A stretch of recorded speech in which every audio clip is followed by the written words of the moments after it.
Hello and welcome to বং 24/7। তো এটা কিন্তু আমাদের ইন্ডিয়ান পলিটির পার্ট 15 অর্থাৎ 15 নম্বর পর্ব। তো এই পর্বের থেকে কিন্তু আমাদের মক টেস্টের যে সিরিজ সেটা কিন্তু শুরু হচ্ছে এবং চলবে আপাতত কয়েকদিন। তো যারা যারা 1 থেকে 14 অবধি দেখোনি তারা কিন্তু অবশ্যই 1 থেকে 14 অবধি যে ডেসক্রিপটিভ টাইপের যে ক্লাসগুলো করানো হয়েছে তারা কিন্তু অবশ্যই সেগুলো দেখে নিও। খুবই ইনফরমেটিভ ভিডিও। এবং প্রথমেই বলে রাখি, যারা যারা আমাদের চ্যানেলে নতুন আছো তারা কিন্তু অবশ্যই চ্যানেলটি সাবস্ক্রাইব করে নিও এবং পাশে থাকা বেল আইকনটিকে প্রেস করে কিন্তু অল করে দিও, যাতে পরবর্তী ভিডিওর নোটিফিকেশান কিন্তু তোমাদের কাছে সহজেই পৌঁছে যাবে এবং তোমরা আরও যে প্রস্তুতি সেটার দিকে কিন্তু আরও এক ধাপ এগিয়ে যেতে পারবে। তো এগুলো কিন্তু ভীষণভাবে তোমাদের যে কলকাতা পুলিশের যে পরীক্ষা আছে এবং রেলওয়ে গ্রুপ ডির যে পরীক্ষা সেগুলোর জন্য কিন্তু ভীষণভাবে ইম্পর্টেন্ট। আর প্রথমেই বললে কি, যারা যারা টেলিগ্রাম চ্যানেলে যুক্ত হওনি তারা কিন্তু অবশ্যই আমাদের ডিসক্রিপশানে থাকা লিঙ্কের মাধ্যমে টেলিগ্রাম চ্যানেলে যুক্ত হয়ে যেতে পারো। তো মোটামুটি 14 নম্বর পার্ট অফ দি ইন্ডিয়ান পলিটির কিছু গুরুত্বপূর্ণ অংশ কিন্তু পড়ানো হয়েছিল। তো এই 15 নম্বর থেকে কিন্তু আমাদের মক টেস্ট কিন্তু শুরু হচ্ছে। তো চলো দেরি না করে নজর দেওয়া যাক প্রথম কোশ্চেনে। তো প্রথমে দেখো কী বলেছে। তো প্রথম প্রশ্নেই বলেছে যে ভারতীয় সংবিধান গণপরিষদে গৃহীত হয়েছিল কবে। তো তোমরা সবাই জানো, খুবই কমন কোশ্চেন এবং পরীক্ষায় আসা কোশ্চেন, যে ভারতীয় সংবিধান গণপরিষদে গৃহীত হয়েছিল কবে। তো অপশনগুলো দেখো, অপশন এ কিন্তু আছে 15ই আগস্ট 1947 সালের, 26শে জানুয়ারি 1950 সাল, 26শে নভেম্বর 1949 সাল, নাকি এদের মধ্যে কোনোটি নয়। তো এর সঠিক উত্তর কী হবে? এর সঠিক উত্তর হয়ে যাবে কিন্তু অপশান সি, অর্থাৎ 26শে নভেম্বর 1949 সালে কিন্তু আমাদের যে কনস্টিটিউশন, ইন্ডিয়ান কনস্টিটিউশন, সেটা কিন্তু ইন্ডিয়ান কনস্টিটিউশন অ্যাসেম্বলি বা ইন্ডিয়ান কনস্টিটিউয়েন্ট অ্যাসেম্বলি বা গণপরিষদে কিন্তু গৃহীত হয়। এবং কার্যকর হয়েছিল যদি জিজ্ঞাসা করে কত সালে কার্যকর হলে, সেই উত্তরটি হতো কিন্তু অবশ্যই অপশান বি, অর্থাৎ 26শে জানুয়ারি 1950 সাল কিন্তু তাহলে সঠিক উত্তর হয়ে যাবে। তো এই প্রশ্নের সঠিক উত্তর কী ছিল? এই প্রশ্নের সঠিক উত্তর কিন্তু ছিল অপশান সি, অর্থাৎ 26শে নভেম্বর 1949 সাল কিন্তু ছিল এটির সঠিক উত্তর। তো নেক্সট দেখো, বলছে ভারতীয় সংবিধান তৈরি হয়েছিল কত সালে। তো ভারতীয় সংবিধান তৈরি হয়েছিল, অপশানগুলো দেখো। অপশান এ কিন্তু বলছে ভারতীয় জাতীয় কংগ্রেস দ্বারা, অপশান বি কিন্তু বলছে ভারতীয় লীগ দ্বারা, অপশান সি কিন্তু বলছে ভারতীয় গণপরিষদ দ্বারা, এবং অপশান ডি কিন্তু বলছে এদের মধ্যে কোনোটি নয়। তো এর সঠিক উত্তর কী হবে? সঠিক উত্তর তোমরা সবাই জানো যে ভারতীয় গণপরিষদ দ্বারা কিন্তু আমাদের যে ইন্ডিয়ান কনস্টিটিউশন বা ভারতীয় যে সংবিধান সেটা কিন্তু গঠিত হয়েছিল। তো খুবই ইনফরমেটিভ বা খুবই গুরুত্বপূর্ণ কিন্তু এই কোশ্চেনগুলো। তো এই প্রশ্নের সঠিক উত্তর কী হবে? এই প্রশ্নের সঠিক উত্তর হয়ে যাবে কিন্তু অপশান সি। তো নেক্সট দেখো, আমরা পরের পেজে যাব। 3 নম্বর কোশ্চেন কী বলেছে, যে ভারতের গণপরিষদের যে খসড়া কমিটি, সেই খসড়া কমিটির চেয়ারম্যান কে ছিলেন। তো অপশানগুলো আছে কিন্তু মোহনদাস করমচাঁদ গান্ধী, অপশান বি কিন্তু আছে জওহরলাল নেহরু, অপশান সি আছে বি.আর. আম্বেদকর, এবং অপশান ডি কিন্তু আছে সর্দার বল্লভভাই প্যাটেল। তো এর সঠিক উত্তর কী হবে? সঠিক উত্তর হয়ে যাবে কিন্তু অপশান সি, অর্থাৎ কিন্তু বি.আর. আম্বেদকর ছিলেন আমাদের ইন্ডিয়ান কনস্টিটিউশনের যে গণপরিষদের কমিটি ছিল সেই খসড়া কমিটির চেয়ারম্যান। তো নেক্সট দেখো, বলছে যে রাজ্যসভার সভাপতি নিম্নের কে। রাজ্যসভার সভাপতি কে হন? অপশন এ কিন্তু আছে ভারতের রাষ্ট্রপতি হন, অপশন বি কিন্তু বলছে ভারতের উপরাষ্ট্রপতি অর্থাৎ ভাইস প্রেসিডেন্ট, অপশন সি কিন্তু বলছে ভারতের প্রধানমন্ত্রী অর্থাৎ প্রাইম মিনিস্টার, এবং অপশন ডি কিন্তু বলছে এদের মধ্যে কোনোটিই নয়। তোমরা সবাই জানো যে সঠিক উত্তর কি? সঠিক উত্তর হয়ে যাবে কিন্তু অপশন বি, অর্থাৎ ভারতের উপরাষ্ট্রপতি বা ভাইস প্রেসিডেন্ট কিন্তু আমাদের রাজ্যসভায় সভাপতিত্ব করেন, বা রাজ্যসভার সভাপতি হলেন কিন্তু আমাদের ইন্ডিয়ান ভাইস প্রেসিডেন্ট বা উপরাষ্ট্রপতি। তো নেক্সট দেখো, 5 নম্বর কোশ্চেন কী বলেছে। 5 নম্বর কোশ্চেন কিন্তু বলেছে যে কততম সংবিধান সংশোধনীর দ্বারা মৌলিক কর্তব্য অর্থাৎ কিনা যে ফান্ডামেন্টাল ডিউটিস সেটা কিন্তু আমাদের সংবিধানে যুক্ত হয়। তো অপশানগুলো দেখো, অপশান এ কিন্তু বলছে 51তম, অপশান বি কিন্তু বলছে 52তম, অপশান সি কিন্তু বলছে 42তম, এবং অপশান ডি কিন্তু বলছে 43তম। তো এর সঠিক উত্তর কী হবে? সঠিক উত্তর হয়ে যাবে কিন্তু অপশান সি, অর্থাৎ 42তম অ্যামেন্ডমেন্ট বা 42তম অ্যামেন্ডমেন্ট দ্বারা কিন্তু আমাদের ফান্ডামেন্টাল ডিউটিস বা মৌলিক কর্তব্য সেটা কিন্তু আমাদের ইন্ডিয়ান কনস্টিটিউশনের সঙ্গে যুক্ত হয়। তো নেক্সট দেখো, বলছে এখনও পর্যন্ত ভারতে কতবার এমার্জেন্সি যে অবস্থা বা জরুরি অবস্থা সেটা জারি হয়েছে। তো সঠিক উত্তর কী হবে? সঠিক উত্তর কিন্তু একবারও নয়, অপশান বি কিন্তু আছে একবার, অপশান সি কিন্তু আছে 3বার জারি হয়েছিল, এবং অপশান ডি কিন্তু আছে 2বার জারি হয়েছিল। তো এর সঠিক উত্তর কী হবে? সঠিক উত্তর তোমরা সবাই জানো আশা করি, অপশান সি, অর্থাৎ 3বার কিন্তু আমাদের ইন্ডিয়াতে জাতীয় জরুরি অবস্থা জারি করা হয়েছিল। তো 3টে বছর, সেই 3টে বছর কী কী তোমরা যদি জেনে থাকো সেই 3টে বছরের কিন্তু কমেন্ট সেকশনে এসে তোমরা জানিয়ে যাবে যে কোন 3টি বছরে আমাদের যে এমার্জেন্সি যে অবস্থা সেটা কিন্তু জারি হয়েছিল। তো নেক্সট দেখো, 7 নম্বর কোশ্চেন কি বলছে যে রাজ্যসভার সর্বাধিক আসন সংখ্যা কত? তো অপশানগুলো দেখো, অপশান এ কিন্তু আছে 150 জন, অপশান বি আছে 250 জন, অপশান সি কিন্তু আছে 310 জন এবং অপশান ডি কিন্তু আছে 350 জন বা 350 জন। তো এর সঠিক উত্তর কী হবে? এর সঠিক উত্তর তোমরা জানো যে অপশান বি, অর্থাৎ 250 জন কিন্তু রাজ্যসভার সর্বাধিক যে আসন সংখ্যা সেটা কিন্তু হয়। তো অপশান বি কিন্তু এটি সঠিক উত্তর হয়ে যাবে।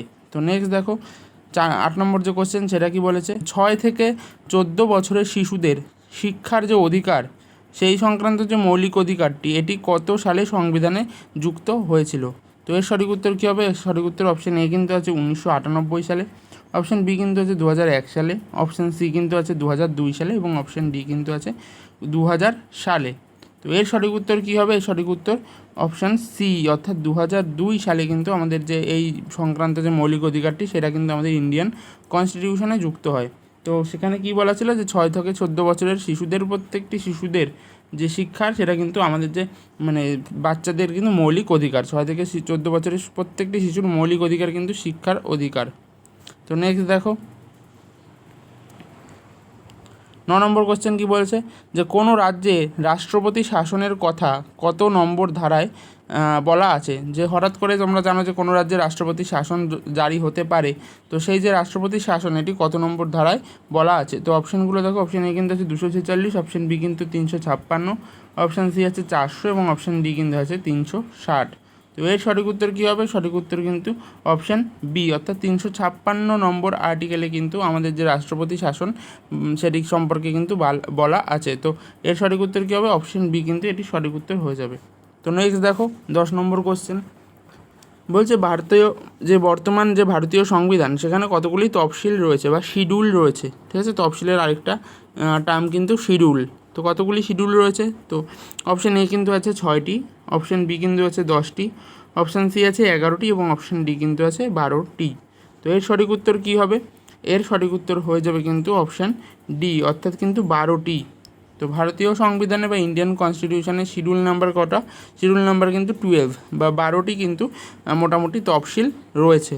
তো নেক্সট দেখো 11 নম্বর কোশ্চেন কি বলছে যে বর্তমানে কোনটি মৌলিক অধিকার নয়? তো অপশানগুলো দেখো, অপশান এ কিন্তু আছে যে কথা বলার অধিকার, অপশান সি কিন্তু সম্পত্তির অধিকার, অপশান সি হচ্ছে ধর্মীয় অধিকার এবং অপশান ডি কিন্তু কথা বলার অধিকার। তো এই 1 আর সিতে ডিতে কিন্তু ভুল করে একই অপশান দেওয়া হয়েছে। তো এটির তো এটাই অবশ্যই সঠিক উত্তর হবে না, তো সঠিক উত্তর হবে কিন্তু বি অথবা সি এর মধ্যে। তো এর সঠিক উত্তর কী হবে? এর সঠিক উত্তর হয়ে যাবে কিন্তু অপশান বি, অর্থাৎ সম্পত্তির অধিকার কিন্তু বর্তমানে আর মৌলিক অধিকার নয়। তো আশা করি এটা তোমরা সবাই জানো, এটি সম্পত্তির অধিকার বর্তমানে কিন্তু একটি আইনি অধিকার রূপে রয়েছে। তো মৌলিক অধিকার থেকে কিন্তু সম্পত্তির অধিকারকে বাদ দেওয়া হয়েছে এবং বর্তমানে এটি 300 নম্বর আর্টিকেলে কিন্তু আছে। তো নেক্সট দেখো 12 নম্বর কোশ্চেন কী বলেছে যে ভারতীয় সুপ্রিম কোর্টে প্রধান বিচারপতি বা চিফ জাস্টিস ছাড়াও কতজন জাজ থাকতে পারেন? তো এর সঠিক উত্তর কী হবে? সঠিক উত্তর অপশান এ কিন্তু আছে 25 জন, অপশান বি কিন্তু আছে 10 জন, অপশান সি আছে 9 জন এবং অপশান ডি কিন্তু আছে 7 জন। তো এর সঠিক উত্তর কী হবে? সঠিক উত্তর হয়ে যাবে কিন্তু অপশান এ, অর্থাৎ ভারতীয় সুপ্রিম কোর্টে চিফ জাস্টিস ছাড়াও কিন্তু 25 জন জাজ থাকেন। তো নেক্সট দেখো 13 নম্বর কোশ্চেনের দিকে আমরা দেখাবো। বলছে ভারতের যে প্রথম সাধারণ নির্বাচন বা জেনারেল ইলেকশন সেটি কত সালে সংগঠিত হয়েছিল? তো নেক্সট অপশানগুলো দেখো, অপশান এ কিন্তু আছে 1951 সালে, অপশান বি আছে 1952 সাল, অপশান সি কিন্তু আছে 1953 সাল এবং অপশান ডি কিন্তু আছে 1955 সাল। তো এর সঠিক উত্তর কী হবে? এর সঠিক উত্তর হয়ে যাবে কিন্তু অপশান বি, অর্থাৎ 1952 সালে কিন্তু ভারতবর্ষে প্রথম জেনারেল ইলেকশন বা প্রথম সাধারণ নির্বাচন সেটি কিন্তু অনুষ্ঠিত হয়েছিল এবং জয়লাভ করেছিল কারা? জয়লাভ করেছিল কিন্তু ভারতীয় জাতীয় কংগ্রেস বা ইন্ডিয়ান ন্যাশনাল কংগ্রেস। তো নেক্সট দেখো 14 নম্বর কোশ্চেন কী বলছে? 14 নম্বর কোশ্চেন বলছে ভারতের যে প্ল্যানিং কমিটি বা ভারতীয় পরিকল্পনা কমিটি সেই কমিটির চেয়ারম্যানকে? তো অপশানগুলো দেখো, অপশান এ কিন্তু আছে ভারতীয় রাষ্ট্রপতি, অপশান বি আছে ভারতের প্রধানমন্ত্রী, অপশান সি কিন্তু আছে ভারতের উপরাষ্ট্রপতি এবং অপশান ডি কিন্তু আছে লোকসভার স্পিকার। তো এর সঠিক উত্তর কী হবে? এর সঠিক উত্তর হয়ে যাবে কিন্তু অপশান বি, অর্থাৎ কিন্তু ভারতের প্রধানমন্ত্রী বা প্রাইম মিনিস্টার অফ ইন্ডিয়া তিনি কিন্তু ইন্ডিয়ান যে প্ল্যানিং কমিটি তার কিন্তু চেয়ারম্যান। তো নেক্সট দেখো তো যারা যারা এখনও আমাদের টেলিগ্রাম চ্যানেলে যুক্ত হয়নি তারা কিন্তু অবশ্যই যুক্ত হয়ে যাবে, এবং ভালো লাগলে কিন্তু তোমাদের আজকের ভিডিওটা কেমন লাগছে সেটা কিন্তু অবশ্যই কমেন্টে জানাবে। তো নেক্সট দেখো 15 নম্বর কোশ্চেনের দিকে আমরা দেখাই। 15 নম্বর কোশ্চেন বলছে লোকসভার সদস্য হওয়ার জন্য কোনো ব্যক্তির ন্যূনতম বয়স কত হতে হয়? তো অপশান এ কিন্তু আছে 18 বছর, অপশান বি 20 বছর, অপশান সি আছে 25 বছর এবং অপশান ডি কিন্তু আছে 35 বছর। তো এর সঠিক উত্তর কী হবে? এর সঠিক উত্তর হয়ে যাবে কিন্তু অপশান সি, অর্থাৎ কিন্তু 25 বছর হতে হয়। তো নেক্সট দেখো 16 নম্বর কোশ্চেন বলছে ভারতীয় সংবিধানের নির্দেশমূলক নীতি নেওয়া হয়েছে কোথা থেকে? তো অপশানগুলো দেখো, অপশান এ কিন্তু আছে ইংল্যান্ডের সংবিধান থেকে, অপশান বি কিন্তু আছে আমেরিকার সংবিধান থেকে, অপশান সি কিন্তু আছে আয়ারল্যান্ডের সংবিধান থেকে এবং অপশান ডি কিন্তু কোনোটিই নয়। তো এর সঠিক উত্তর কী হবে? সঠিক উত্তর তোমরা সবাই জানো যে আইরিশ কনস্টিটিউশন বা আয়ারল্যান্ডের সংবিধান থেকে কিন্তু আমাদের যে ডিপিএসপি বা নির্দেশমূলক নীতি সেটা কিন্তু নেওয়া হয়েছে। ভীষণ ইম্পর্টেন্ট একটা কোশ্চেন, এটা কিন্তু পরীক্ষায় সাধারণত এসে থাকে অনেকবারই। তো নেক্সট 17 নম্বর কোশ্চেন দেখো কী বলেছে। বলছে গণপরিষদের সভাপতি কে ছিলেন? তো অপশানগুলো দেখো, অপশান এ কিন্তু আছে বি.আর. আম্বেদকর, অপশান বি রাজা গোপালাচারী, অপশান সি আছে রাজেন্দ্র প্রসাদ এবং অপশান ডি কিন্তু আছে জওহরলাল নেহেরু। তো এর সঠিক উত্তর কী হবে? সঠিক উত্তর তোমরা সবাই জানো যে রাজেন্দ্র প্রসাদ কিন্তু ভারতের গণপরিষদের বা কনস্টিটিউয়েন্ট অ্যাসেম্বলির কিন্তু চেয়ারম্যান বা সভাপতি ছিলেন, এবং প্রথম অস্থায়ী সভাপতি কে ছিলেন? সচিদানন্দ সিনহা, এবং পরবর্তীকালে স্থায়ী সভাপতি নির্বাচিত হন কিন্তু ডক্টর রাজেন্দ্র প্রসাদ। সেটা কিন্তু তোমাদের মনে রাখতে হবে।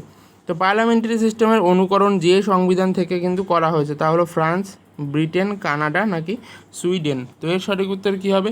এর সঠিক উত্তর হয়ে যাবে কিন্তু অপশান বি, অর্থাৎ ইংল্যান্ডের সংবিধান বা ইংল্যান্ডের কনস্টিটিউশন অনুযায়ী কিন্তু আমাদের ভারতবর্ষের যে পার্লামেন্টারি সিস্টেম সেটা কিন্তু অনুকরণ করা হয়েছে। তো নেক্সট যাবো আমরা 19 নম্বর কোশ্চেনের দিকে। তো 19 নম্বর কোশ্চেন দেখো কী বলেছে যে কততম সংবিধান সংশোধনীর দ্বারা পঞ্চায়েতি রাজ যে ব্যবস্থা সেটা ভারতীয় সংবিধানে যুক্ত হয়? তো অপশানগুলো দেখো, অপশান এ কিন্তু আছে 72তম, অপশান বি আছে 73তম, অপশান সি কিন্তু আছে 84তম এবং অপশান ডি কিন্তু আছে কোনোটিই নয়। তো এর সঠিক উত্তর কী হবে? সঠিক উত্তর তোমরা সবাই জানো যে 73তম সংবিধান সংশোধনীর দ্বারা বা 73 কিন্তু অ্যামেন্ডমেন্টের দ্বারা আমাদের ভারতবর্ষের কনস্টিটিউশনের সাথে পঞ্চায়েতি রাজ ব্যবস্থাটা যুক্ত হয়। তো নেক্সট 20 নম্বর কোশ্চেন কী বলছে যে লোকসভার পাবলিক অ্যাকাউন্টস কমিটির সদস্য সংখ্যা। তো সদস্য সংখ্যা কতজন? অপশান এ কিন্তু আছে 7 জন, অপশান বি আছে 10 জন, অপশান সি আছে 15 জন এবং অপশান ডি কিন্তু আছে 20 জন। তো এর সঠিক উত্তর কী হবে? এর সঠিক উত্তর হয়ে যাবে কিন্তু অপশান সি, অর্থাৎ কিন্তু 15 জন কিন্তু লোকসভার পাবলিক অ্যাকাউন্টস কমিটির সদস্য। তো নেক্সট দেখো 21 নম্বর কোশ্চেন কী বলছে যে ল অ্যান্ড অর্ডার যে লিস্টের অন্তর্ভুক্ত। তো সেটি কি? অপশান এ কিন্তু আছে কনকারেন্ট লিস্ট, অপশান বি কিন্তু আছে স্টেট লিস্ট, অপশান সি কিন্তু আছে ইউনিয়ন লিস্ট এবং অপশান ডি কিন্তু আছে কোনোটি নয়। তো এর সঠিক উত্তর কী হবে? সঠিক উত্তর হয়ে যাবে কিন্তু স্টেট লিস্টের অন্তর্ভুক্ত। তো নেক্সট 22 নম্বর কোশ্চেন দেখো কী বলেছে যে গ্রাম পঞ্চায়েত সম্পর্কে বর্ণিত আছে সংবিধানের যে ধারায় তা হলো 40 নম্বর ধারায়, 41 নম্বর ধারায়, 42 নম্বর ধারায় নাকি 43 নম্বর ধারায়? তো এর সঠিক উত্তর কী হবে? এর সঠিক উত্তর হয়ে যাবে কিন্তু অপশান এ, অর্থাৎ কিন্তু 40 নম্বর ধারায় গ্রাম পঞ্চায়েত সম্পর্কে বর্ণিত আছে। তো নেক্সট দেখো 23 নম্বর কোশ্চেন কী বলেছে যে ভারতবর্ষ হলো, অপশান এ কিন্তু আছে union of states, option B কিন্তু আছে federation, option C configuration of states, option D কিন্তু আছে ইউনিটারি। তো এর সঠিক উত্তর কী হবে? এর সঠিক উত্তর হয়ে যাবে কিন্তু অপশান বি, অর্থাৎ কিন্তু ফেডারেশন। তো নেক্সট 24 নম্বর কোশ্চেন দেখো কী বলেছে ভারতীয় নির্বাচন কমিশন কে গঠন করেন? তো অপশান এ আছে উপরাষ্ট্রপতি, অপশান বি কিন্তু প্রধানমন্ত্রী, অপশান সি রাষ্ট্রপতি এবং অপশান ডি কিন্তু প্রধান বিচারপতি। তো এর সঠিক উত্তর কী হবে? এর সঠিক উত্তর হয়ে যাবে কিন্তু অপশান সি, অর্থাৎ কিন্তু রাষ্ট্রপতি ভারতীয় নির্বাচন কমিশন গঠন করেন। তো নেক্সট 25 নম্বর কোশ্চেন দেখো কী বলেছে যে ইন্টার স্টেট কাউন্সিল কে গঠন করেন? তো অপশান এ কিন্তু আছে প্রধানমন্ত্রী, অপশান বি কিন্তু পার্লামেন্ট, অপশান সি কিন্তু প্রধান বিচারপতি এবং অপশান ডি কিন্তু রাষ্ট্রপতি। তো এর সঠিক উত্তর কী হবে? এর সঠিক উত্তর হয়ে যাবে কিন্তু অপশান ডি, অর্থাৎ কিন্তু রাষ্ট্রপতি গঠন করেন ইন্টার স্টেট কাউন্সিল। তো এটি ছিল কিন্তু আমাদের আজকের মক টেস্টের 25টি প্রশ্ন। তোমাদের কেমন লেগেছে কোশ্চেনগুলো সেটা কিন্তু অবশ্যই তোমরা কমেন্টসে জানাবে, এবং এত অবধি কিন্তু ভিডিওটা যাদের ভালো লাগে তারা কিন্তু অবশ্যই চ্যানেলটি সাবস্ক্রাইব করবে এবং বন্ধুদেরকে কিন্তু শেয়ার করবে এবং পাশে থাকা বেল আইকনটিকে প্রেস করে কিন্তু অল করে দেবে। তো এত অবধি ভিডিওটি না টেনে দেখার জন্য কিন্তু তোমাদের সবাইকে অসংখ্য ধন্যবাদ।